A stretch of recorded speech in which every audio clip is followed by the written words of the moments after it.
Hello বন্ধুরা, কেমন আছেন? আশা করি সবাই ভালো আছেন। দেখেন আমাদের ছাদ বাঁধা হচ্ছে এখানে, পিছনে দেখেন ছাদ বাঁধা হচ্ছে, এভাবে রড বাঁধা হচ্ছে। ডাবল জালের রড বাঁধলাম আমরা, একটু একটু বাঁধা বাকি আছে, আরো কিছুটা কাজ বাকি আছে। দেখেন এটা হচ্ছে ডাবল জালি। ডাবল জালি দেখেন, কাঠ পিস দিয়ে ডাবল জালি বানা হয়েছে। নিচেরটা টোটালটাই লম্বা লম্বা রড করে 6 ইঞ্চি করে বাঁধা হয়েছে। উপরেরটা হচ্ছে 3 ডিভাইড করা হয়েছে, যে এই রুমটা হচ্ছে যদি 10 ফিটের হয় তাহলে 3 ফিট 2 সাইডে ছেড়ে দিয়ে মধ্যটা একটা মতলব গাড্ডার মতো দেখা যাবে, মতলব একটু ডাউন হবে। আর 2 সাইড দিয়ে কাঠ পিস জালি বাঁধা হয়েছে।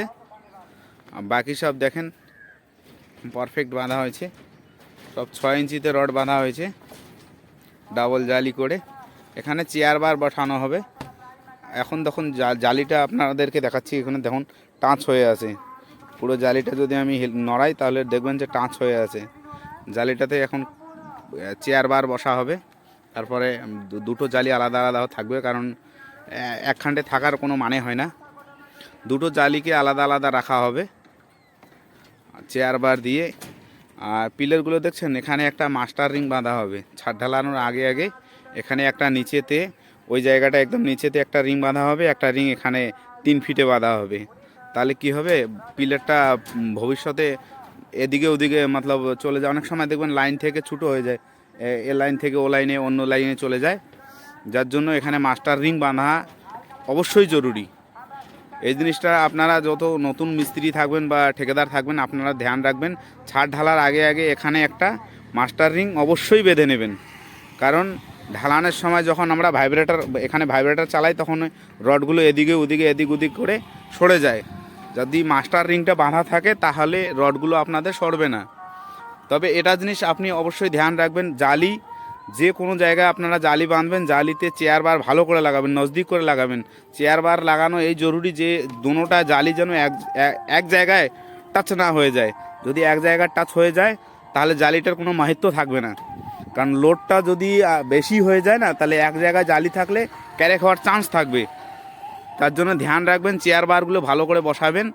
আর ছাজ্জিগুলোতে কোনো রকমই কাঠ পিস দেওয়া যাবে না। ছাজ্জিগুলো যদি আমরা লম্বা রড এখানে রাখি, তো এখানে কাঠ পিস মতলব জয়েন্টের রড দেওয়া যাবে না, লম্বা রড দেওয়ার চেষ্টা করবেন। আর বাইরের সাইডটা দেখুন, ছোট ছোট ঘরগুলোতে একটা অবশ্যই ধ্যান রাখবেন যে বাইরে যখন বিমগুলো বাঁধা হবে, বিমের থেকে যেন আপনাদের ছাদের রড একটু বাইরে যায়। তাহলে কি হবে, এই রডটাকে যদি আমরা নিচেরটা উপরের দিকে মোড়ে নেই, আবার উপরেরটা যদি নিচের দিকে মোড়ে নেই, তাহলে আমাদের সুবিধা হবে। তাহলে কি হবে, বিমটাকে একটা ধরে থাকার মতন ক্ষমতা থাকবে এই ছাদের রডগুলোর। অবশ্যই এটা ধ্যান রাখবেন, কারণ লোডটা একটু যদি বেশি হয়, যদি রুমগুলো দেখেন আমাদের এখানকার রুমগুলো 12x12 রুম আছে এবং 10x10 রুম আছে, যার জন্য এখানে অতটা লোড পড়বে না। তবুও কিন্তু রাখা হয়েছে, ঘরটা ছোট দেখুন, অনেকটা ছোট ঘর। এটা সামনে ওইটা সামন, এই জায়গাটা হচ্ছে সামন, এটা সিঁড়ি।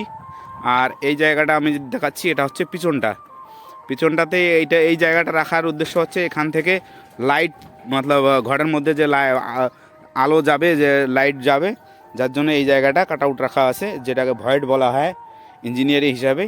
এই জায়গাটাকে ভয়েড রাখা হয়েছে।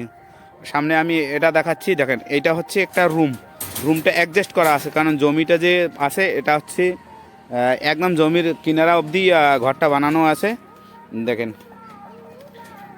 যার জন্য এটা একটু জমিটা মতলব টেরা ভেকা আছে।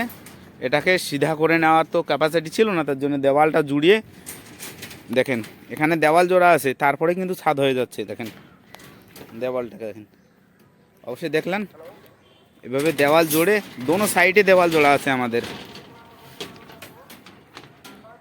এখনও কাজ কমপ্লিট হয় নাই, তবে আমরা 2 দিন পরে এই ছাদটা ঢালান করব। ঢালানের দিন অবশ্যই আপনাদেরকে ভিডিও বানিয়ে দেখাবো। আর আমার ভিডিওগুলো ভালো লাগে চ্যানেলটাকে সাবস্ক্রাইব করবেন, লাইক করবেন, কমেন্ট করে জানাবেন যে ভিডিওগুলো কেমন হচ্ছে। আপনাদের সাপোর্ট আমাকে অবশ্যই উৎসাহিত করবে ভিডিও বানানোর জন্য। যদি কোনো কাজ আপনারা না জেনে থাকেন তাহলে অবশ্যই জেনে কমেন্ট করে জানাবেন। যদি কোনো সমস্যা হয়ে থাকে বিল্ডিংয়ের কাজের, আমাকে অবশ্যই মেসেজ করবেন, কমেন্ট করবেন। আমি আপনাদেরকে সাহায্য করার চেষ্টা করব। আমাদের কাছে ইঞ্জিনিয়ার আছে, সিভিল ইঞ্জিনিয়ার আছে, আর্কিটেক্ট আছে। আপনারা যে কোনো ইঞ্জিনিয়ারিং সম্পর্কে যদি কিছু জানকারি চান তাহলে অবশ্যই আপনারা পেতে পারেন আমাদের চ্যানেলের মাধ্যমে। আমরা আপনাদেরকে অবশ্যই হেল্প করার চেষ্টা করব। ভিডিওটাকে ভালো লাগে লাইক করবেন, চ্যানেলটাকে সাবস্ক্রাইব করেন। ভালো থাকবেন, সুস্থ থাকবেন।